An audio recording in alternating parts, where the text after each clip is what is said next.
When wealthy rancher Marcus Blackwood quietly followed his maid after her evening chores, he expected to catch her in some minor transgression. Instead, he discovered her kneeling beside her fevered daughter in a crumbling lime shack, whispering desperate prayers that would shatter everything he thought he knew about wealth and worth. But what he found buried in the dust of that forgotten corner of his vast Montana empire would force him to choose between the fortune he'd spent a lifetime building and the family he never knew he needed. So which would prove more valuable than gold?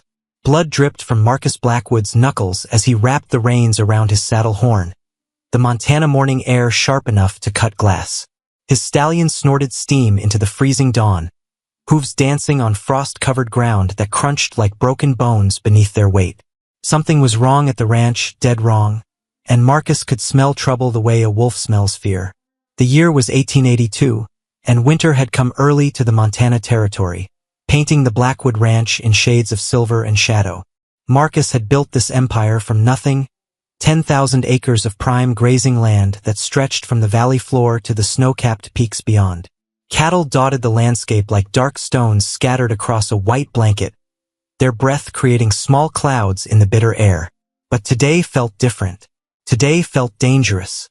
Marcus urged his horse forward, scanning the ranch buildings spread out below him like a miniature town. The main house stood proud and tall, its windows glowing with warm lamplight. Smoke rose from the bunkhouse chimney where his ranch hands would be stirring coffee and planning their day. Everything looked normal, peaceful even. Then he saw her. A small figure in a dark coat moved between the buildings, carrying something heavy. She walked with purpose, her back straight despite whatever burden she carried. Marcus squinted through the morning mist, trying to make sense of what he was seeing. None of his regular workers moved like that, with such quiet determination. The woman disappeared behind the stable, and Marcus felt his curiosity spike like a fever. New workers came and went on the ranch, but something about this one nagged at him. Maybe it was the way she held herself, proud despite her simple clothes. Maybe it was how she seemed to glide rather than walk, like she was trying not to be noticed. Marcus guided his horse down the slope, staying in the shadows of the pine trees that bordered his property. The cold bit at his face, but he barely felt it. His attention was locked on the spot where the woman had vanished. As he drew closer to the ranch buildings, the familiar sounds of morning reached his ears. Cattle lowing in the distance, the crack of splitting wood as someone prepared kindling, the metallic clang of milk pails being moved around. These were the sounds of his success, the daily symphony of wealth being created. But underneath it all, he heard something else. Voices. Low, urgent voices coming from behind the stable. Marcus dismounted and crept closer, his boots silent on the hard-packed earth. The voices grew clearer as he approached, and he recognized one of them immediately. Jake Sullivan, his foreman, was talking to someone in hushed tones. "Told you to be more careful," Jake was saying, his voice tight with worry. "I am being careful," came a woman's reply. The accent was soft, musical. Spanish, maybe, or Mexican. "But she's getting worse, and I don't know what else to do. If Blackwood finds out, he won't. I make sure of that." Marcus pressed himself against the stable wall, his heart hammering against his ribs. What wouldn't he find out? What was Jake hiding from him? "The medicine costs money," the woman continued. "More money than I have. I can't keep giving you advances on your pay. People will notice." "Advances?" Marcus frowned. Jake had never mentioned giving advances to any of the workers. That wasn't how they ran things at the Blackwood Ranch. Everyone got paid fair and square at the end of each month, no exceptions. "Please," the woman's voice cracked slightly. "She's all I have left. A child." The woman was talking about a child who needed medicine.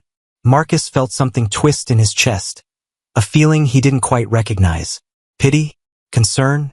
He'd always prided himself on taking care of his workers, making sure they had decent food and shelter. But apparently someone was falling through the cracks. The conversation continued, but Marcus had heard enough. He backed away from the stable, his mind racing.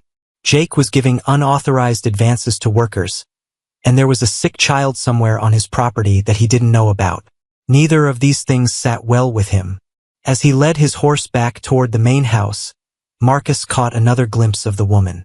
She was walking toward the servants' quarters now, her head down, shoulders slumped with exhaustion. In the growing daylight, he could see her more clearly. She was young, maybe in her 20s, with dark hair pulled back under a simple cap. Her clothes were clean but worn, the kind that had been mended many times. There was something about her that made Marcus pause. Maybe it was the way she moved, graceful despite her obvious weariness. Maybe it was the dignity in her posture, even when she thought no one was watching. Or maybe it was simply that he'd never seen her before, and Marcus made it his business to know everyone who worked for him. Questions buzzed in his head like angry bees. Who was she? How long had she been working here? Why didn't he know about her sick child? And what exactly was Jake Sullivan's role in all of this? One thing was certain, Marcus Blackwood was going to get some answers, and he was going to get them today. The kitchen erupted in chaos as a pot of coffee crashed to the floor, sending brown liquid splashing across the wooden boards like spilled blood. Marcus stood in the doorway, his imposing frame filling the space as steam rose from the mess at his feet. Every person in the room froze, their faces turning toward him with expressions ranging from surprise to outright fear. "Nobody move," Marcus said quietly, his voice carrying the kind of authority that made grown men step aside. His eyes swept the room, taking in every detail. The cook, Mrs. Patterson, stood by the stove with her wooden spoon raised like a weapon.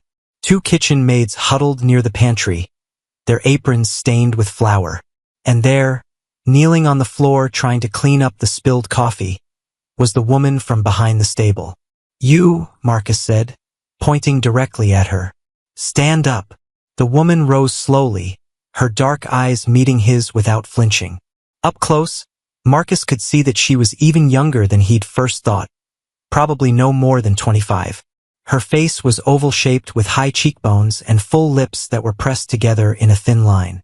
Pretty, he realized with a start that surprised him. "What's your name?" he asked. "Catalina Morales, senor." Her voice was steady, but Marcus caught the slight tremor underneath. "How long have you been working here, Miss Morales?" "3 weeks, senor." 3 weeks. Marcus felt his jaw tighten.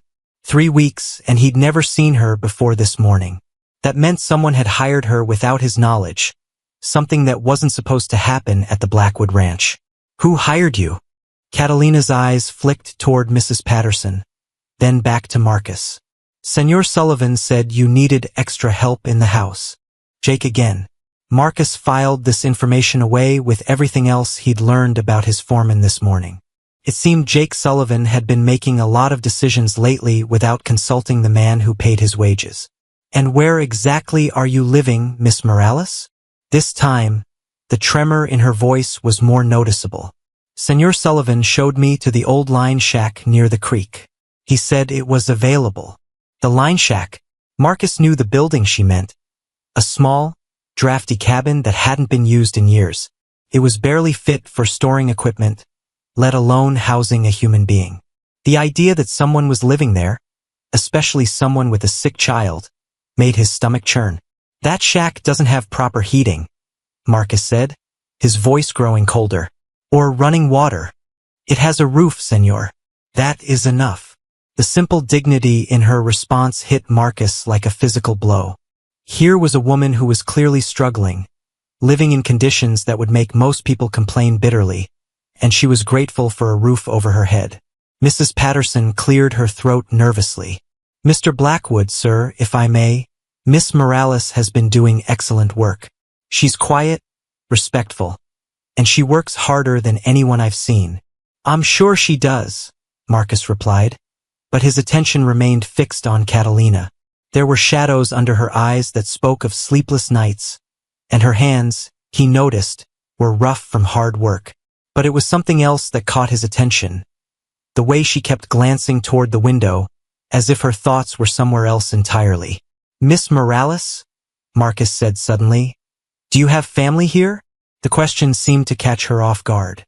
Her composure slipped for just a moment, and Marcus saw something flash across her face. Pain?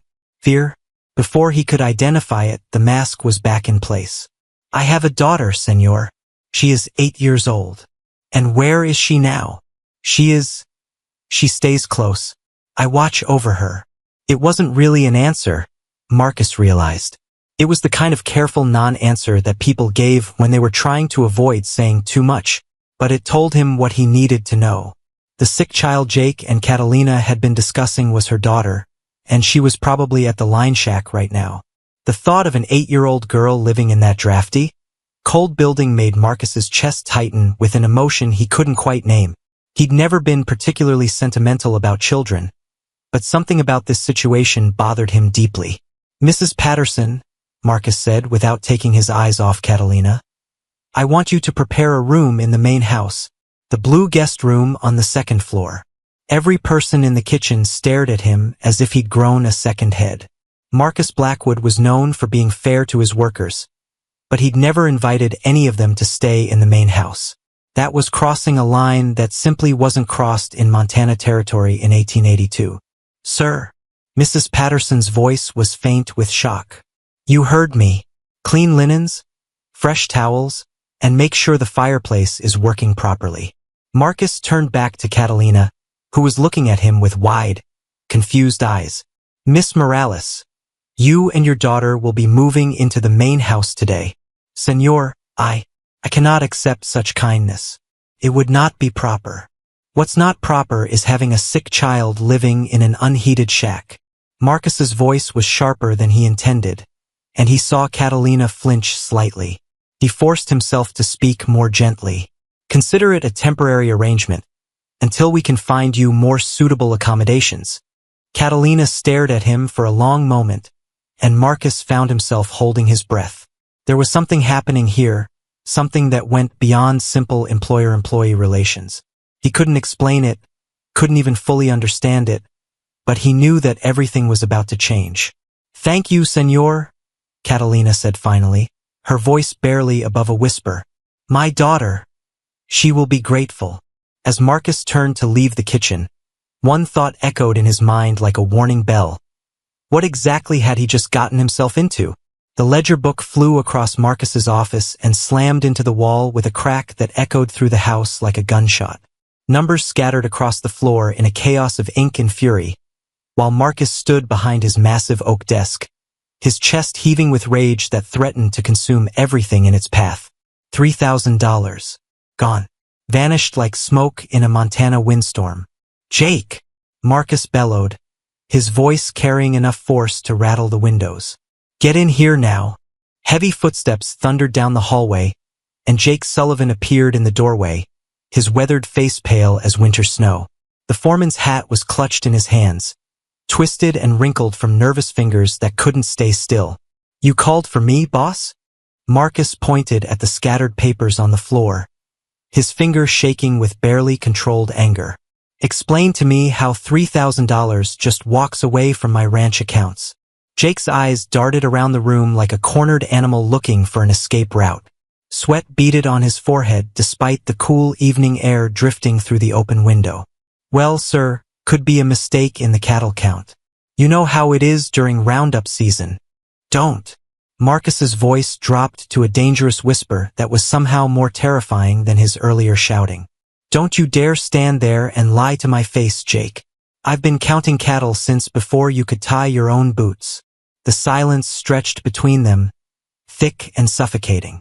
Outside, the ranch continued its evening routine. Cattle called to each other across the pastures, and somewhere in the distance, a harmonica played a lonely tune. But inside the office, tension crackled like lightning before a storm. Marcus walked around his desk slowly, each step deliberate and measured. Jake flinched as his boss approached, but he held his ground. 15 years of working together meant something, even if trust was cracking like ice in spring. I trusted you, Marcus said, his voice heavy with disappointment that cut deeper than anger. My father trusted you before me. You've eaten at our table, celebrated holidays with our family. And this is how you repay that trust. Marcus, I swear to you. A soft knock interrupted Jake's desperate words. Catalina stood in the doorway, a silver tea service balanced perfectly in her hands. She'd changed from her work clothes into a simple but clean dress, her dark hair pinned neatly at the base of her neck.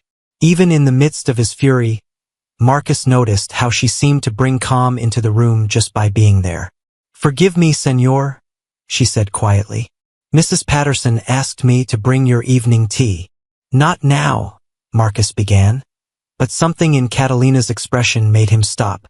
She wasn't looking at him. Her dark eyes were fixed on Jake Sullivan with an intensity that made the air in the room feel electric. There was recognition in her gaze. Not the pleasant kind you'd have when meeting an old friend, but something darker. Something that spoke of past hurts and bitter memories.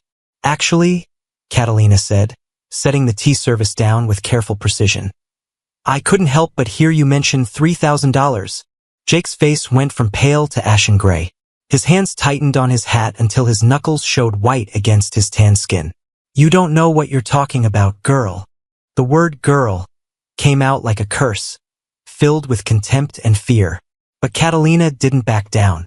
If anything, she stood straighter, her chin lifting with a pride that reminded Marcus of a queen facing down her enemies. "I know that amount very well, Senor Sullivan," she said, her accent thickening slightly with emotion. "I've seen it before. In New Mexico, when you worked for the Henderson Ranch." The temperature in the room seemed to drop 10 degrees. Marcus felt something cold settle in his stomach as pieces of a puzzle he didn't know existed began clicking into place. Jake Sullivan working in New Mexico? He'd never mentioned that in all their years together. "That's impossible," Jake stammered, but his voice lacked conviction. "I've never worked in New Mexico. I came here straight from Texas." Catalina's laugh was bitter as winter wind. "My husband was a vaquero for the Hendersons. Miguel Morales. Perhaps you remember him? He was one of the men who went hungry when their wages disappeared." The words hit the room like a physical blow. Marcus stared at his foreman, the man he'd trusted with everything, and saw guilt written across his features as clearly as words on a page. "Miguel Morales," Catalina continued, her voice growing stronger with each word. "A good man who worked 16-hour days breaking horses and mending fences. A man who came home to his wife and daughter with empty hands because someone had stolen what he'd earned." Jake's face crumpled like old leather. That was different. The Hendersons were going under anyway.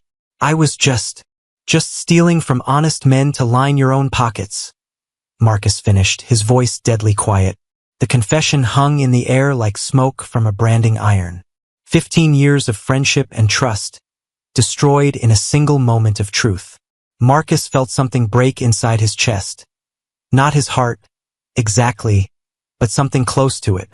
The part of him that believed in loyalty and honor and doing right by the people who depended on you. "Get out," Marcus said. "Marcus, please, let me explain. Get out of my house. Get off my land.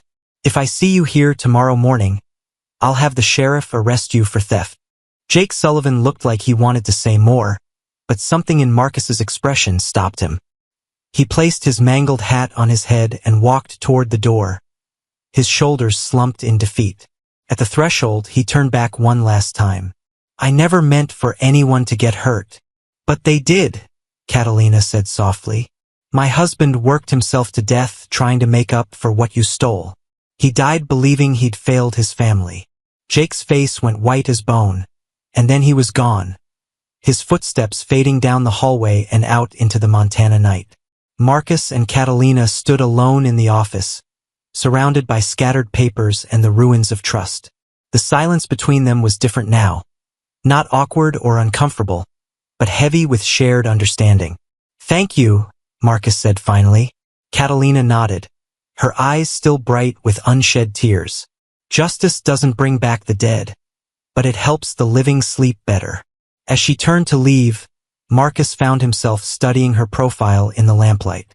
There was strength in the line of her jaw, grace in the way she moved. She just helped him expose a thief who'd been stealing from him for years. But more than that, she'd shown him what real courage looked like. "Catalina," he called as she reached the door. She paused, looking back at him with those dark, intelligent eyes. "Your husband sounds like he was a good man." A sad smile crossed her face. He was the best man I ever knew, Senor. Until tonight, I thought all his kind had died with him. And then she was gone, leaving Marcus alone with his thoughts and the growing realization that everything he thought he knew about his life was about to change. Thunder crashed overhead like the world was splitting apart, and 8-year-old Isabella Morales cried out in her sleep, her small body burning with fever that turned her dreams into nightmares. Lightning illuminated the tiny line shack in stark white flashes, revealing the desperate scene inside where a mother fought death itself with nothing but love and stubborn will. Catalina pressed a cool cloth to her daughter's forehead, whispering prayers in Spanish that seemed to get lost in the howling wind. The storm had rolled in fast and mean, turning the Montana sky black as coal and sending rain down in sheets that drummed against the shack's thin walls like bullets. "Mija, stay with me," Catalina whispered, her voice breaking with exhaustion and fear. "Don't leave Mama. Please don't leave Mama." Outside, the storm raged with the fury of nature unleashed. Trees bent nearly in half under the assault of wind and rain, their branches scratching against the shack's roof like skeletal fingers. But inside, an even fiercer battle was being fought, a mother's love against a child's failing strength. Isabella stirred, her dark eyes fluttering open for a moment. They were Miguel's eyes, Catalina realized with a pain that cut deeper than any knife. Her daughter had her father's gentle spirit, his way of finding joy in simple things. Now those eyes were dull with sickness, and Catalina felt her heart breaking all over again. "Mama!" Isabella's voice was barely a whisper, weak as a dying breeze. "I'm here, little star. Mama's here. I'm cold." Catalina pulled the thin blanket higher, though it provided little warmth against the chill that seeped through every crack in the old building. The fireplace gave off some heat, but not enough. Never enough. She'd already burned through most of their small supply of wood, and dawn was still hours away. A branch cracked somewhere outside, followed by a tremendous crash that shook the entire shack. Isabella whimpered and pressed closer to her mother, seeking comfort that Catalina desperately wanted to provide, but felt powerless to give. Through the storm, Catalina heard something that made her heart stop. Hoofbeats. Someone was riding through this terrible weather, heading toward their little shelter. Fear gripped her throat like an iron fist. Who would be out in such weather? Jake Sullivan, coming to finish what he'd started? Or maybe bandits, drawn by rumors of a defenseless woman and child? Catalina reached for the old hunting knife that had belonged to Miguel, her fingers closing around its worn handle. She might not be able to protect Isabella from sickness, but she could defend her from human threats. The hoofbeats stopped just outside the shack. Heavy footsteps splashed through the mud, approaching the door with purpose. Catalina held her breath, positioning herself between the entrance and Isabella's makeshift bed. Lightning flashed again, throwing crazy shadows across the walls. A firm knock echoed through the small space. "Catalina? It's Marcus Blackwood. I saw smoke from your chimney." Relief flooded through her so powerfully that her knees nearly buckled. She set down the knife and hurried to open the door, rain immediately slashing into the room like liquid ice. Marcus stood on the threshold, soaked to the skin and leading his horse by the reins. His expensive coat was plastered to his body, and his dark hair dripped water down his face. But his eyes, those intense blue eyes, were focused entirely on her with an expression she couldn't quite read. "What are you doing here?" Catalina asked, having to shout over the wind. "I came to check on you and Isabella." He glanced past her to where the child lay shivering under her blanket. "My God, she looks terrible. The fever won't break. I've tried everything I know, but..." Catalina's voice trailed off. What was the point of explaining? There was nothing anyone could do without proper medicine, and medicine cost money she didn't have. Marcus stepped inside without being invited, bringing his horse into the cramped space behind him. The animal snorted and shook, sending water droplets flying, but at least it was out of the storm. "How long has she been like this?" Marcus asked, kneeling beside Isabella's bed. 3 days, maybe 4. Time doesn't mean much when you're watching your child die. The words hung between them like a confession. Catalina had tried to stay strong, tried to keep hope alive, but seeing Marcus here, this powerful man who could buy and sell her troubles without thinking twice, made her realize how desperate her situation really was. Marcus reached out and gently touched Isabella's forehead with the back of his hand. The child stirred at his touch, her eyes opening slightly. "Uncle Marcus?" Isabella whispered, and Catalina felt her heart skip a beat. When had her daughter started calling him that? And why did it sound so natural? "I'm here, little one," Marcus said softly. "How are you feeling?" "Tired and cold. Mama says I'm sick." "Mama's right, but we're going to take care of you." Isabella smiled weakly before her eyes drifted closed again. The simple interaction seemed to have drained what little energy she had left. Marcus stood up slowly, his face grim in the firelight. When he looked at Catalina, she saw something in his expression that made her stomach clench with new fear. "She needs a doctor," he said quietly. "Doctors cost money. I have money, and I have pride." They stared at each other across the small space, both stubborn as mountain stone. Rain continued to hammer the roof, and somewhere in the distance, thunder rolled like God's own anger. "Your pride won't save her life," Marcus said, his voice gentle but firm. Catalina felt tears burning behind her eyes. Tears of exhaustion, fear, and frustration all mixed together. "You don't understand. I've spent my whole life taking care of myself and my daughter. I don't know how to accept charity from strangers. I'm not a stranger. Not anymore."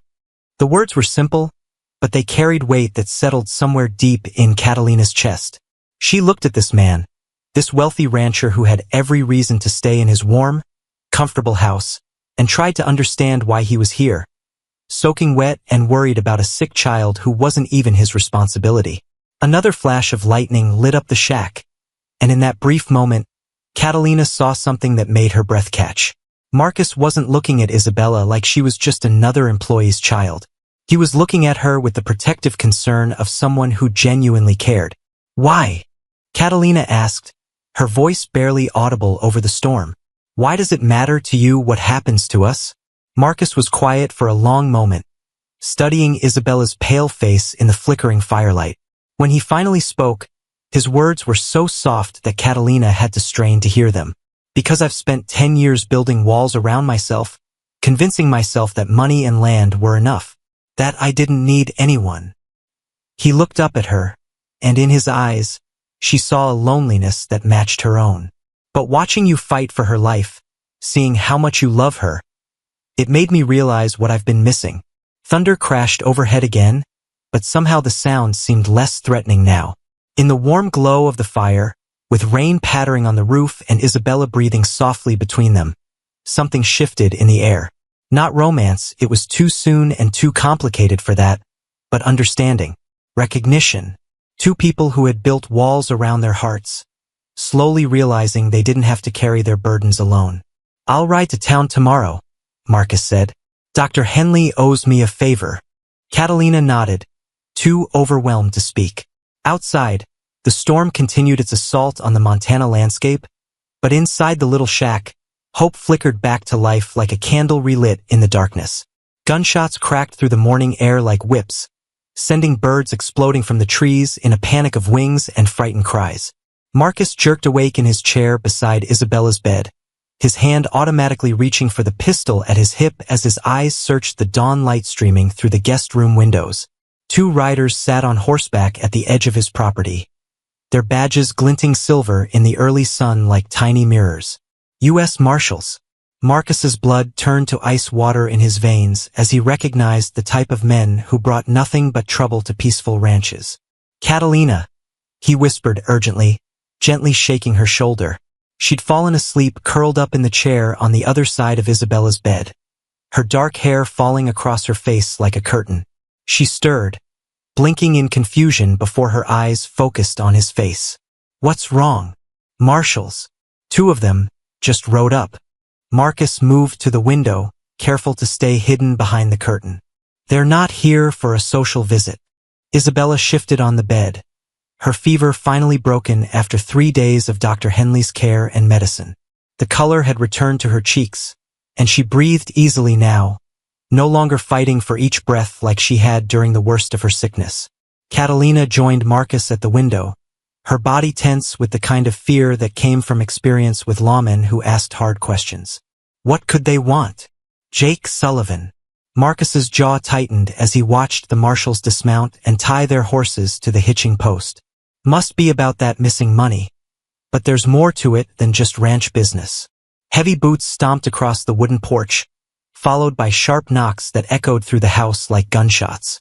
Marcus straightened his shoulders, smoothing down his hair and checking his appearance in the mirror. Whatever these men wanted, he'd face them as the owner of the Blackwood Ranch, not as a man with secrets to hide. Stay here with Isabella, he told Catalina. Whatever happens, don't come downstairs unless I call for you. But as Marcus reached the door, he heard Mrs. Patterson's voice from the kitchen, high and nervous. Marshals, sirs. Mr. Blackwood will be right down. Can I offer you coffee? Fresh biscuits. No thank you, ma'am, came a gruff reply. We're here on official business. Marcus descended the stairs, each step measured and deliberate. The two marshals stood in his front hall, their spurs jangling softly as they shifted their weight. Both men were seasoned lawmen. Marcus could tell by the way they positioned themselves to watch all the exits, their hands resting casually near their weapons. Gentlemen, Marcus said, extending his hand. I'm Marcus Blackwood. What can I do for you? The older marshal, a man with gray whiskers and sharp eyes, stepped forward. Marshal Tom Reynolds, U.S. Marshal Service. This is my deputy, Marshal Collins. We're tracking a man named Jake Sullivan. Understand he worked for you? He did. Past tense. I fired him 3 days ago for theft. What kind of theft? Marcus chose his words carefully. Missing money from ranch accounts. $3,000. The marshals exchanged glances that spoke of information Marcus wasn't privy to. Deputy Collins, a younger man with a scar across his chin, pulled out a small notebook and began writing. Mr. Blackwood, Marshal Reynolds continued, we have reason to believe Jake Sullivan has been involved in stealing federal cattle money across 3 territories. The theft from your ranch might be connected to a larger operation. Federal cattle money. Marcus felt his stomach drop like a stone down a well. This wasn't just about ranch business anymore. This was about the kind of crimes that could put a man in prison for life. I'm willing to cooperate fully, Marcus said, but I should mention that I had help discovering Sullivan's theft. One of my employees recognized him from previous crimes. We'd like to speak with this employee. Marcus hesitated. Bringing Catalina into this conversation meant exposing her to scrutiny from federal lawmen. It meant questions about her background, her legal status, her relationship to him. In 1882 Montana Territory, a wealthy white rancher and a Mexican woman living under the same roof raised eyebrows that could lead to serious trouble. Of course, Marcus said finally. Catalina, could you come down here, please? Footsteps on the stairs, and then Catalina appeared, her hands folded in front of her, her expression calm but guarded. She'd changed into her best dress, a simple blue cotton that brought out the color of her eyes and pinned her hair back neatly. Gentlemen, this is Mrs. Catalina Morales, Marcus said. She's the one who recognized Sullivan. Marshal Reynolds tipped his hat politely, but his eyes were sharp as he studied Catalina. Ma'am, understand you knew Jake Sullivan before he worked here? Yes, sir. He worked for the Henderson Ranch in New Mexico. My husband was a vaquero there. Your husband? Miguel Morales. He died 2 years ago. The marshal made notes in his book. And you say Sullivan stole money there too?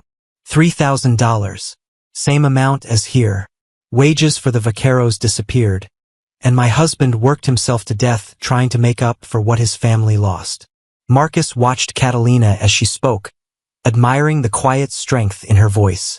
She was telling these federal lawmen exactly what had happened, holding nothing back despite the obvious danger of drawing their attention. That's quite a coincidence, Deputy Collins said, his tone suggesting he didn't believe in coincidences. You following Sullivan from New Mexico to Montana? The question hung in the air like smoke from a branding iron. Marcus felt his muscles tense, recognizing the trap being laid. If Catalina had followed Sullivan for revenge, that might make her a suspect rather than a witness. "I came to Montana Territory looking for work," Catalina said evenly. "I have a daughter to support. I didn't know Sullivan was here until I heard his voice behind the stable." "And where is this daughter now?" "Upstairs. She's been sick, but she's recovering." Marshal Reynolds closed his notebook with a snap. "We'll need to verify your story, ma'am. Check with folks in New Mexico. Make sure everything matches up." "I understand. And we'll need to know your exact relationship to Mr. Blackwood here. Seems unusual. A ranch owner taking such personal interest in the family problems of his hired help." The silence that followed was heavy as a thundercloud. Marcus felt every eye in the room on him, waiting for his answer. This was the moment of truth, the moment when he had to decide whether to protect Catalina by telling a lie that preserved social conventions, or tell the truth that could destroy them both. "Mrs. Morales saved me from a significant financial loss," Marcus said carefully. "I consider that service worth protecting. It wasn't a lie, but it wasn't the whole truth either. The whole truth was too complicated, too dangerous, and too precious to share with strangers who might use it against them." "I see," Marshal Reynolds said, though his tone suggested he saw more than Marcus was comfortable with. "Well, we'll be in touch. Don't plan on leaving the territory anytime soon, either of you." As the marshals prepared to leave, Deputy Collins turned back with one final question. "Oh, and Mr. Blackwood? You wouldn't happen to know where Jake Sullivan might have gone, would you?" Marcus met the man's eyes steadily. "If I knew that, Marshal, I'd have tracked him down myself to get my money back." After the lawman rode away, Marcus and Catalina stood in the hallway, both understanding that their lives had just become infinitely more complicated. Whatever was growing between them would now be examined under the harsh light of federal investigation. "They don't believe us," Catalina said quietly. "No," Marcus agreed. "They don't." From upstairs came Isabella's voice, calling for her mother. Normal life was calling them back, but Marcus knew that nothing would ever be quite normal again. The wedding dress hung in the closet like a ghost from another life. Its white silk yellowed with age and dreams that had died with the man who was supposed to see Catalina wear it. She touched the fabric with trembling fingers, remembering Miguel's promises about their future together. Promises that had been buried in New Mexico soil along with his broken body. "Mama, why are you crying?" Isabella's voice from the doorway made Catalina quickly wipe her eyes. The child had been recovering well from her fever, but she still looked pale and thin, like a flower that had survived a harsh winter but wasn't quite ready to bloom again. "I'm not crying, Mija. Just thinking about your papa." Isabella padded across the guest room on bare feet, her nightgown too big for her small frame. She'd grown so much in the past few months, but the sickness had made her seem fragile again, like something that might break if held too tightly. "Do you miss him very much?" Catalina knelt down to Isabella's level, gathering her daughter into her arms. The child smelled like lavender soap and childhood innocence, scents that reminded Catalina of everything she was fighting to protect. Everyday little star. "But missing someone doesn't mean we stop living. Uncle Marcus makes you smile," Isabella said with the blunt honesty that only children possessed. "Papa would want you to smile." The words hit Catalina like a gentle blow to the chest. Children saw things that adults tried to hide, understood truths that grown-ups made complicated with fear and social rules. "Isabella, you must understand something important," Catalina said carefully. "Uncle Marcus is a good man, but he's not family. He's our employer, and we must remember our place. But he loves us." 3 simple words that contained a world of complication. Catalina had seen the way Marcus looked at Isabella, the tenderness in his voice when he read her bedtime stories, the protective anger in his eyes when he discovered her illness. And yes, she'd also seen the way he looked at her, with a longing that made her heart race and her practical mind sound alarm bells. "Love isn't always enough, Mija. Sometimes people from different worlds can't be together, no matter how much they care for each other."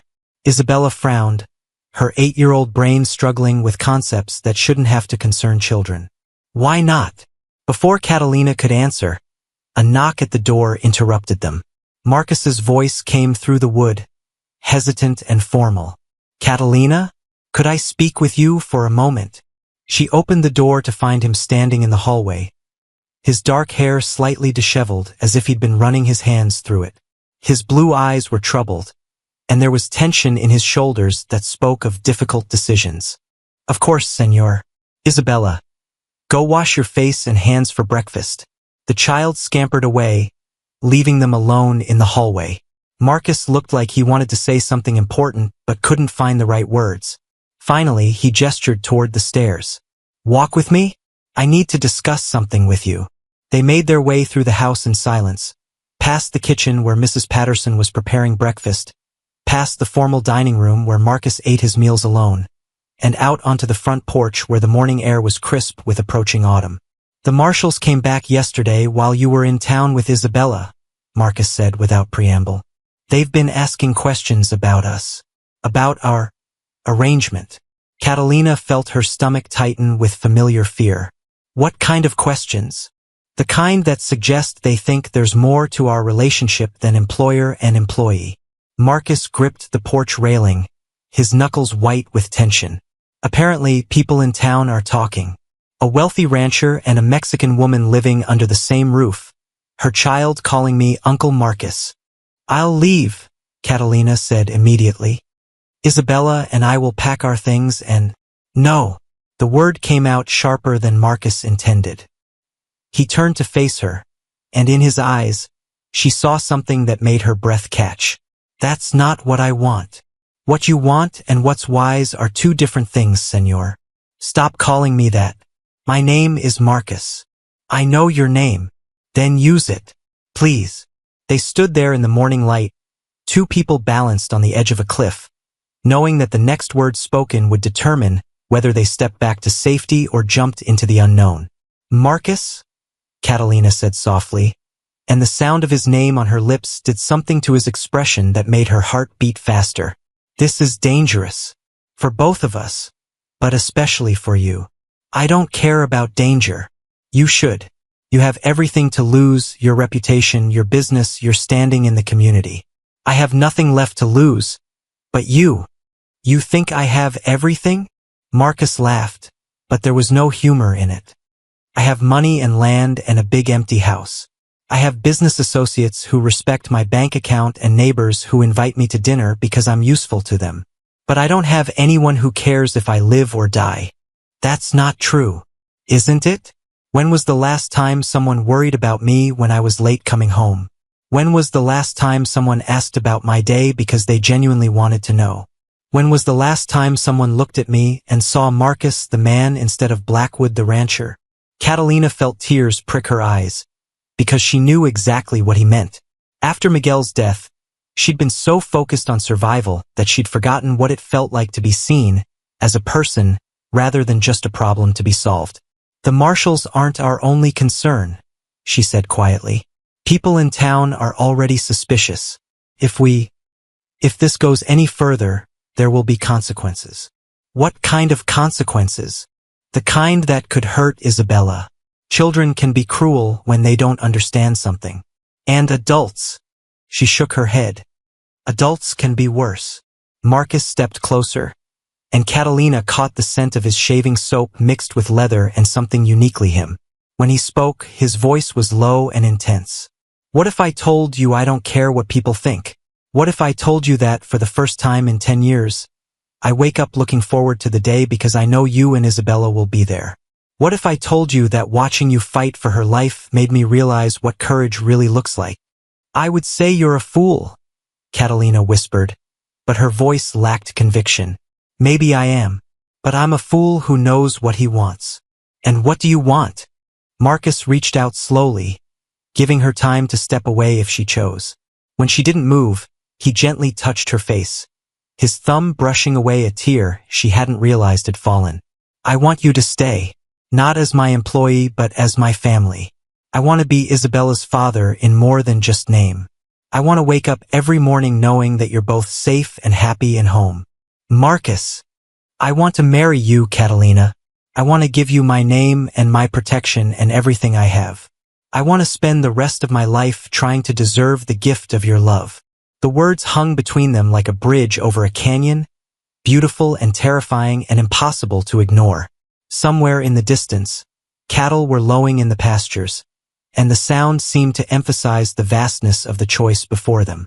"The world isn't ready for what you're suggesting," Catalina said, though her heart was singing with hope she'd thought was dead forever.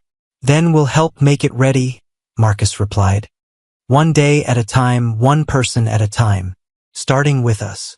And as the Montana sun climbed higher in the sky, painting everything in shades of gold and possibility, Catalina Morales found herself believing that maybe, just maybe, love really could conquer all. Flames licked at the barn's wooden walls like hungry demons, casting dancing shadows across the ranch yard as smoke billowed black against the star-filled Montana sky. Marcus ran toward the inferno, his boots pounding against the hard-packed earth while behind him, ranch hands scrambled to form bucket brigades that seemed pitiful against the roaring monster devouring his property. "The horses!" someone shouted above the crackling roar. "They're still inside." Marcus didn't hesitate. He plunged through the barn's main door, the heat hitting him like a physical wall that tried to drive him back. Smoke burned his lungs and stung his eyes, but he pushed deeper into the building where terrified animals screamed and kicked at their stall doors. Through the chaos, he heard something that made his blood freeze. A child's voice, high and frightened, calling for help from somewhere in the smoke. "Isabella!" Marcus roared, his voice barely audible over the fire's hunger. "Where are you?" "Uncle Marcus, I'm here. I can't get out."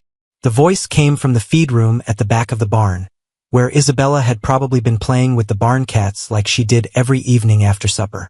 Marcus fought his way through the smoke, his lungs burning with each breath, his shirt already singed from flying sparks.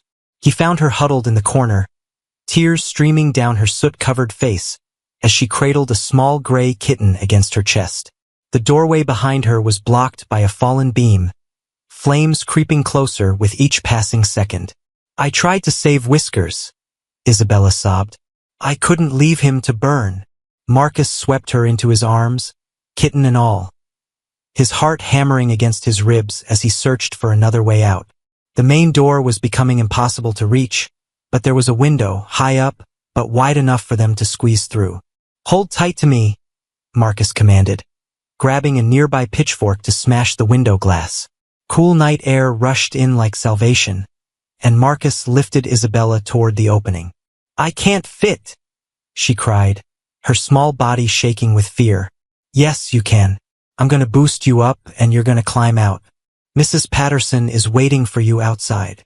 With strength born of desperation, Marcus lifted Isabella high enough to reach the window. She scrambled through, still clutching the kitten, and dropped safely into Mrs. Patterson's waiting arms on the other side. A burning timber crashed down where they'd been standing just moments before, sending sparks flying like angry fireflies. Marcus pulled himself through the window, his hands scraped and bleeding from the broken glass, just as the roof began to collapse behind him. "Marcus!" Catalina's voice cut through the night air like a blade. She was running toward them, her dark hair streaming behind her, her face white with terror. "Isabella! Mi amor, are you hurt?" "I'm okay, Mama," Isabella said, though her voice was shaky. "Uncle Marcus saved me and Whiskers too." Catalina's eyes met Marcus's over Isabella's head, and in that moment, he saw something that made his chest tighten with emotion.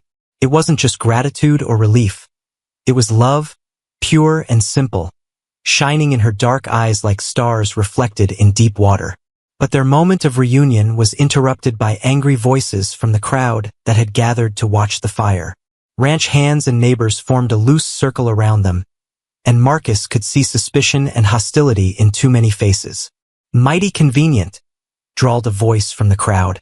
"Fire starts right after them federal marshals come asking questions." Marcus turned to see Pete Hawkins, a neighboring rancher who'd never liked the Blackwood family's success.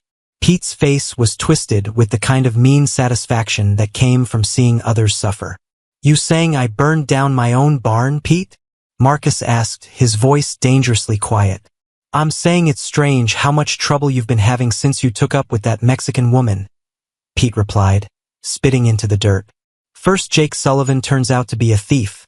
Then federal marshals start sniffing around. Now your barn burns down. Makes a man wonder. Murmurs of agreement rippled through the crowd, and Marcus felt the atmosphere shift from concern to suspicion. These people had known him all his life, but that didn't seem to matter when faced with something they didn't understand. Watch your mouth, Hawkins, Marcus warned, stepping forward. You're talking about my family. Your family? Pete laughed, an ugly sound that made several people in the crowd shift uncomfortably. That what you're calling it now? A rich white man shacking up with some Mexican woman and her kid. The insult hung in the air like smoke from the burning barn.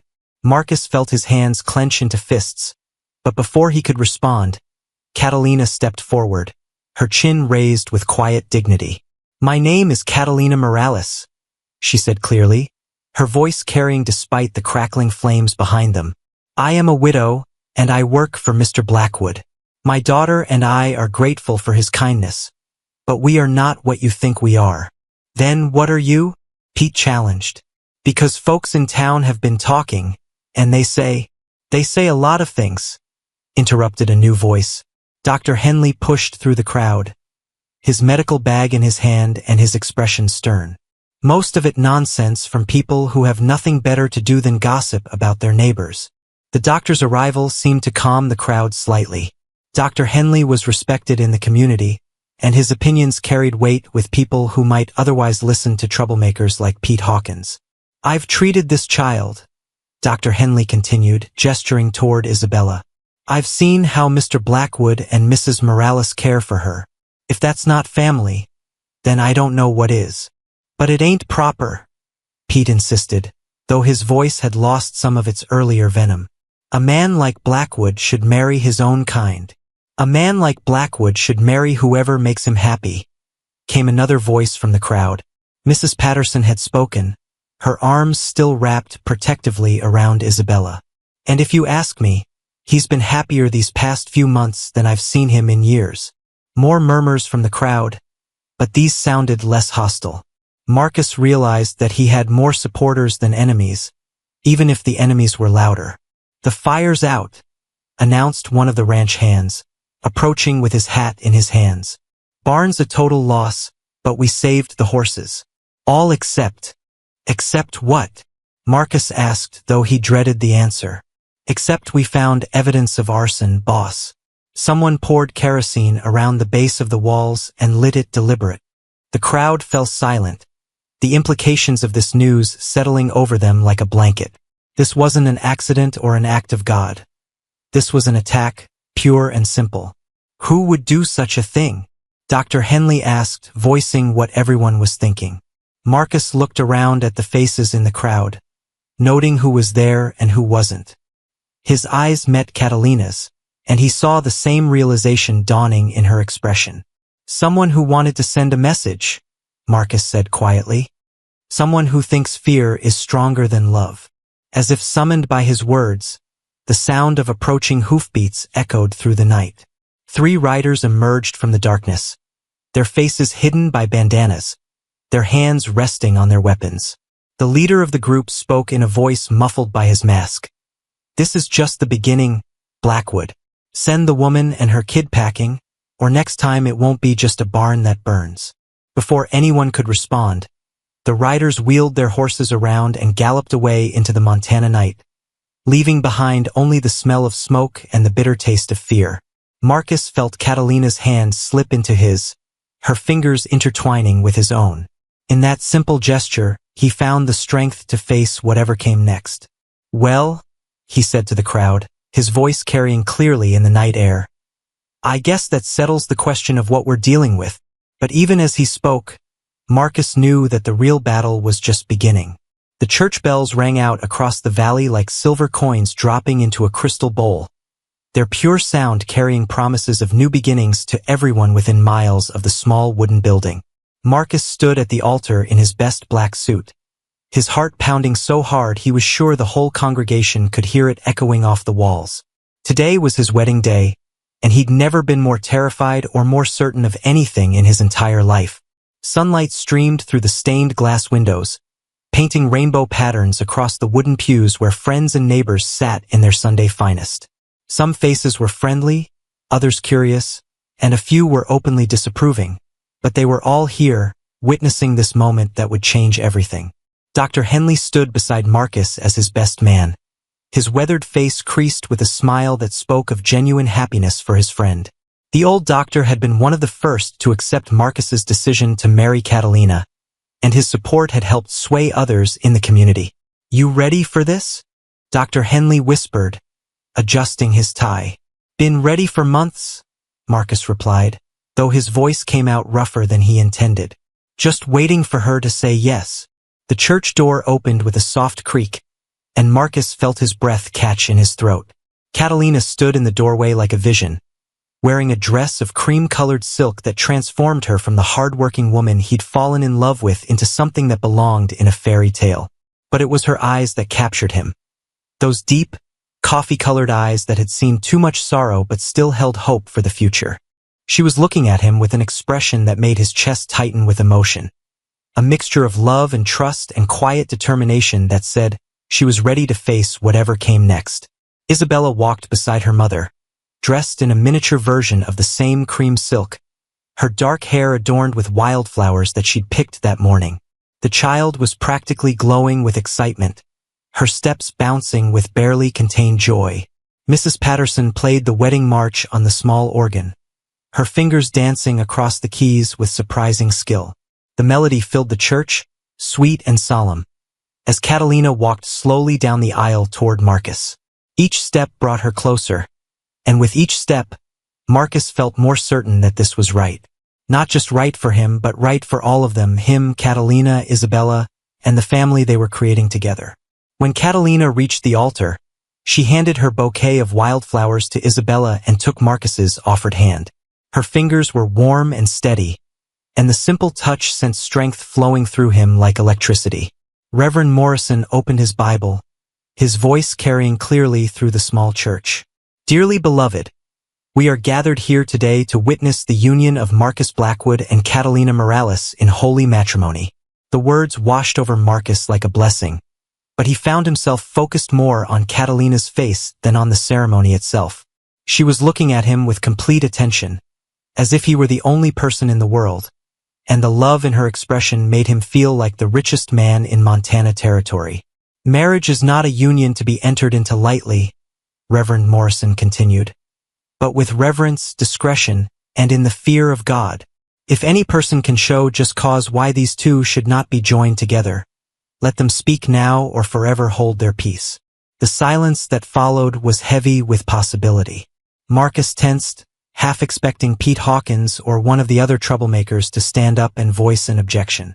But the quiet stretched on, broken only by the soft cooing of a baby somewhere in the back pews. "Marcus," Reverend Morrison said, "do you take Catalina to be your lawfully wedded wife, to have and to hold, in sickness and in health, for richer or poorer, for better or worse, till death do you part?" "I do," Marcus said, his voice strong and clear. "With all my heart, I do."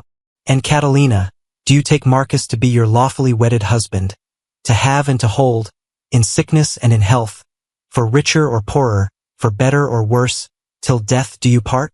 Catalina's answer came in a voice that was soft but unwavering. "I do. Before God and these witnesses, I do." The ring ceremony passed in a blur of emotion. Marcus slipped the simple gold band onto Catalina's finger, marveling at how right it looked there, how complete it made her hand appear. When she placed his ring on his finger, her touch was gentle but sure, and the weight of the gold felt like a promise he intended to keep for the rest of his life. "By the power vested in me by the territory of Montana," Reverend Morrison announced, "I now pronounce you husband and wife. Marcus, you may kiss your bride." The kiss was soft and sweet, lasting only a moment but containing a lifetime of promises. When they separated, Marcus saw tears of joy in Catalina's eyes, and he felt his own throat tighten with emotion. "Ladies and gentlemen," Reverend Morrison said with a smile, "I present to you Mr. and Mrs. Marcus Blackwood." The congregation erupted in applause, the sound filling the small church like thunder. Isabella clapped her hands together with delight, and somewhere in the back, Mrs. Patterson was crying openly into her handkerchief. As they walked back down the aisle together, Marcus felt like he was floating. Catalina's hand was tucked into his arm, her face radiant with happiness, and Isabella skipped alongside them, scattering flower petals from her basket. Outside the church, the whole community had gathered for the reception. Tables were set up under the cottonwood trees, laden with food that neighbors had brought to share. A fiddle player had arrived from town, and the sound of music drifted across the valley like birdsong. But even in the midst of celebration, Marcus noticed the tensions that still existed. Some folks were genuinely happy for them, clapping Marcus on the back and kissing Catalina's cheek with warm congratulations. Others stood in small groups, whispering among themselves and casting uncertain glances at the newlyweds. "Don't mind them," Dr. Henley said quietly, appearing at Marcus's elbow with a glass of punch. "Change is hard for some people. They'll come around." "And if they don't?" Marcus asked, watching Pete Hawkins mutter something to his wife that made her frown. "Then that's their loss," Dr. Henley replied. "You've got something precious here, Marcus. Don't let anyone make you ashamed of it." As the afternoon wore on, Marcus found himself relaxing into the celebration. Isabella charmed everyone with her bright smile and her excited chatter about having a papa now. Catalina moved through the crowd with quiet grace, accepting congratulations and compliments on her dress with the same dignity she brought to everything else. The high point of the day came when the fiddle player struck up a waltz, and Marcus led his new wife onto the makeshift dance floor that had been set up in the grass. They moved together as if they'd been dancing for years, and Marcus felt like he could hold her forever. "Happy?" he asked, spinning her gently under his arm. "Happier than I ever thought I could be again," Catalina replied, her eyes shining with unshed tears of joy. "Good," Marcus said, pulling her close, "because this is just the beginning." As the sun began to set over the Montana mountains, painting the sky in shades of gold and pink, Marcus looked around at the celebration surrounding them.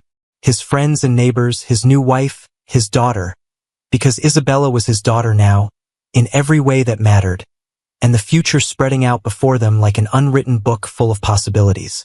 For the first time in his life, Marcus Blackwood felt truly wealthy, and it had nothing to do with money or land or cattle. It had everything to do with love, and the family he'd found when he'd stopped looking for it. The wedding was over, but their life together was just beginning. Snow fell like tiny diamonds from the gray December sky, covering the Blackwood Ranch in a blanket of white that made everything look pure and new. Marcus stood at the kitchen window, watching his breath fog the glass as he searched the horizon for any sign of the riders who had been terrorizing their neighbors for weeks. 3 months had passed since the wedding, and what should have been the happiest time of his life had become a constant battle against fear. The masked men who had burned his barn weren't finished with their campaign of terror. They'd struck again and again, always in the darkness, always leaving behind messages of hate and violence. "Any sign of them?" Catalina asked from behind him, her voice tight with the worry that had become their constant companion. Marcus shook his head, still scanning the white landscape.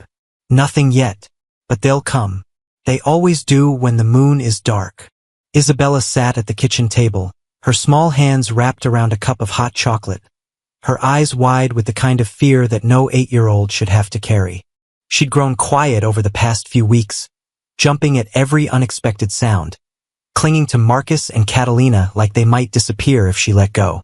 "Papa," she whispered, using the name that still made Marcus's heart swell every time he heard it. "Why do those men want to hurt us?" It was the question Marcus dreaded most because he couldn't give her an answer that would make sense to a child's mind. How could he explain hatred to someone who saw the world through eyes full of love?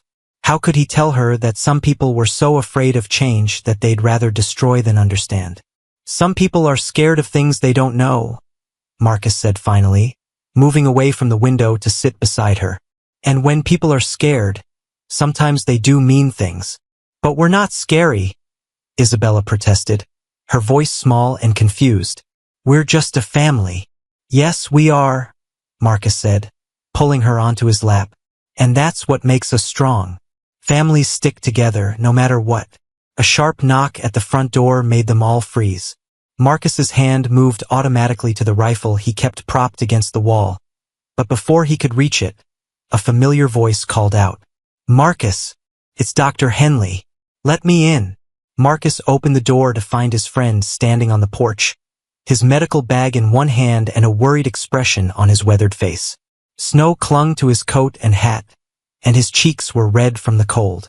Thank God you're all right, Dr. Henley said, stamping his feet to shake off the snow. I just came from the Morrison place. They hit it last night. Marcus felt his blood turn to ice. How bad? Bad.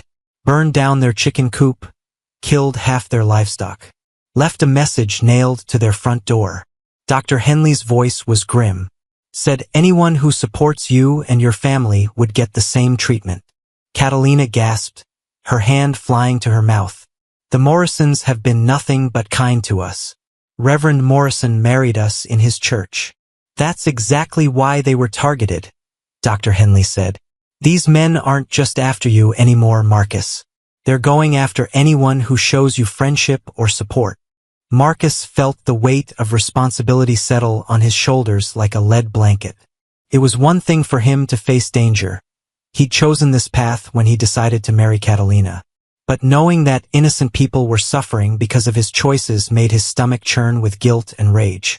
I have to stop this, Marcus said, his jaw tight with determination.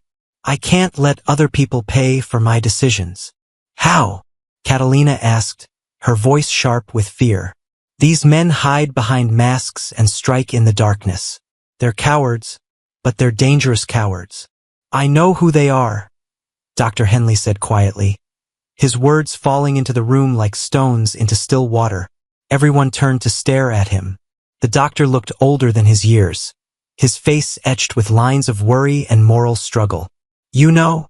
Marcus demanded. How long have you known? I've suspected for weeks. But tonight, when I was treating Mrs. Morrison's burns, I saw something that confirmed it. Dr. Henley reached into his coat pocket and pulled out a piece of torn fabric. This was caught on a fence post near their barn. Expensive wool, the kind only wealthy men wear. Marcus took the fabric, examining it in the lamplight. It was indeed high-quality material, dyed a deep blue that reminded him of something he'd seen recently. Pete Hawkins was wearing a coat this color at the wedding, Catalina said softly. I remember because his wife complained about how much it cost. Pete's involved, but he's not the leader, Dr. Henley said. The man giving the orders is someone with real power in this community. Someone who sees your marriage as a threat to the natural order of things. Who? Marcus asked, though a sick feeling in his stomach suggested he already knew the answer. Judge Morrison's brother, Calvin. He's been organizing meetings at his ranch, bringing together men who share his views about keeping the races separate. Dr. Henley's voice was heavy with disgust. They call themselves the Montana Purity Society. The name hit Marcus like a physical blow. Calvin Morrison was one of the most respected men in the territory, a former territorial legislator who still held enormous influence over local politics and business. If he was behind the attacks, it meant Marcus wasn't just fighting a few disgruntled neighbors. He was up against a coordinated campaign backed by real power and money. We have to leave, Catalina said suddenly, her voice breaking. We have to take Isabella and go somewhere safe. No. Marcus's voice was firm, though his heart was breaking at the fear in his wife's eyes. We don't run. This is our home, our land, our life. We don't give it up because of threats from cowards who hide behind masks. But what about Isabella? Catalina's voice rose with desperation. What about our neighbors who are getting hurt because they support us? How many people have to suffer before we admit that love isn't enough? The question hung in the air like smoke from a dying fire. Marcus looked at his daughter, seeing the fear in her young eyes, then at his wife, seeing the pain and terror that was tearing her apart. These were the two people he loved most in the world, and his choices were putting them in danger. But running away wouldn't solve anything. It would just teach Isabella that when things got difficult, the answer was to give up. It would tell the community that hatred was stronger than love, that fear was more powerful than justice. "Love is enough," Marcus said quietly, his voice filled with a conviction that surprised even him. "But sometimes love has to fight for what's right." Outside, the snow continued to fall, covering the ranch in pristine white that would show the tracks of anyone who approached in the darkness. Marcus knew that before morning came, they would face their greatest test yet. But for the first time in months, he felt ready for whatever came next. He had his family, he had friends like Dr. Henley who were willing to stand with him, and he had something that Calvin Morrison and his followers would never understand: the unshakable belief that love, real love, was worth fighting for. The battle for their future was about to begin. The courthouse steps were slick with morning frost as Marcus climbed toward the massive wooden doors, his boots echoing against the stone like a drumbeat announcing his arrival.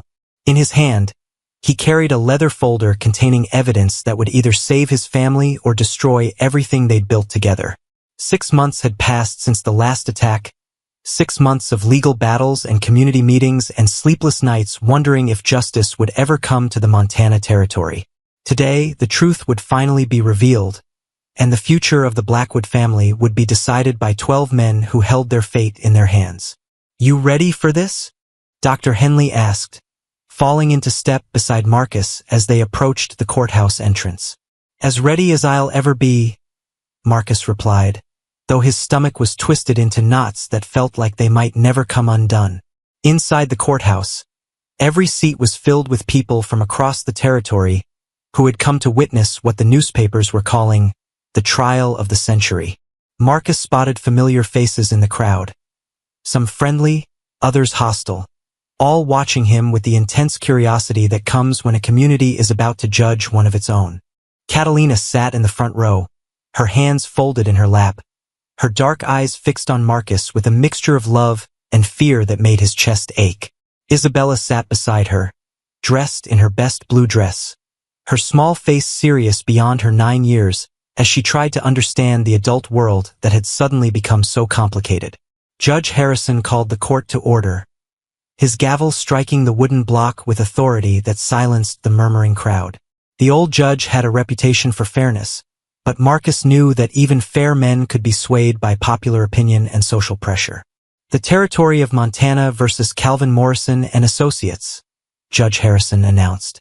"The defendants are charged with arson, destruction of property, terroristic threats, and conspiracy to commit violence." Calvin Morrison sat at the defendant's table, his expensive suit and silver hair making him look like the respected citizen he'd always pretended to be. But Marcus could see the arrogance in his eyes, the certainty that his money and connections would protect him from any real consequences. The prosecutor, a young man named David Walsh, stood to address the jury. "Gentlemen, we are here today because a small group of men decided that their hatred was more important than the law. They decided that their fear of change justified violence against innocent families." Walsh outlined the case methodically, presenting evidence of the barn burning, the attacks on neighbors, the threatening messages left at various homes. With each piece of evidence, Marcus felt the weight of months of terror being lifted from his shoulders and placed where it belonged, on the men who had caused it. "The defense will try to convince you that these men were protecting their community," Walsh continued. "But I ask you to consider this: what kind of community needs protection from a family? What kind of values require violence to defend them?" When the defense attorney rose to speak, Marcus felt his optimism flicker like a candle in the wind. The man was skilled, painting Calvin Morrison as a concerned citizen who had been driven to desperate measures by the breakdown of social order. "My client is a pillar of this community," the defense attorney argued, "a man who has given his life to public service and moral leadership. If he took action against Mr. Blackwood's household, it was only because he saw a threat to the very fabric of our society." The testimony that followed was brutal. Witnesses were called to describe the attacks, the fear that had gripped the community, the way innocent people had been terrorized simply for showing kindness to the Blackwood family. But it was Isabella's testimony that proved to be the turning point. The little girl walked to the witness stand with her head held high, her small hand placed on the Bible as she swore to tell the truth. When the prosecutor asked her to describe the night of the barn fire, her voice was clear and steady. "I was playing with the kittens," Isabella said. "I heard the fire start, and I got scared. The smoke was everywhere, and I couldn't breathe. But Papa came for me. He saved me and Whiskers too." "Who is Papa?" the prosecutor asked gently. "Marcus Blackwood. He's my papa now. He married my mama and made us a family." "And how do you feel about that?" Isabella's face lit up with a smile that seemed to illuminate the entire courtroom. "I love having a papa. He reads me stories and teaches me to ride horses and helps me with my letters. He makes mama happy again." The simple honesty of her words seemed to settle over the courtroom like a blessing. Marcus saw several jurors wipe their eyes, and even Judge Harrison's stern expression softened slightly. The defense attorney tried to shake Isabella's testimony, but she answered every question with the same innocent honesty that had already won over the jury. When he asked if she understood that some people didn't approve of her mother's marriage, Isabella tilted her head thoughtfully. "I don't understand why anyone would be angry about love," she said. "Mama says love makes the world better." By the time the closing arguments began, Marcus could feel the mood in the courtroom shifting. The prosecutor's final words were simple but powerful. "The question before you today is not whether you approve of Mr. Blackwood's choices. The question is whether we live in a society governed by law or by the violent whims of men who think their prejudices justify their crimes." The jury deliberated for less than 2 hours before returning with their verdict. Calvin Morrison and his associates were found guilty on all charges, sentenced to prison terms that would ensure they could never again threaten the peace of the Montana Territory. As the courtroom erupted in a mixture of cheers and protests, Marcus felt Catalina's hand slip into his.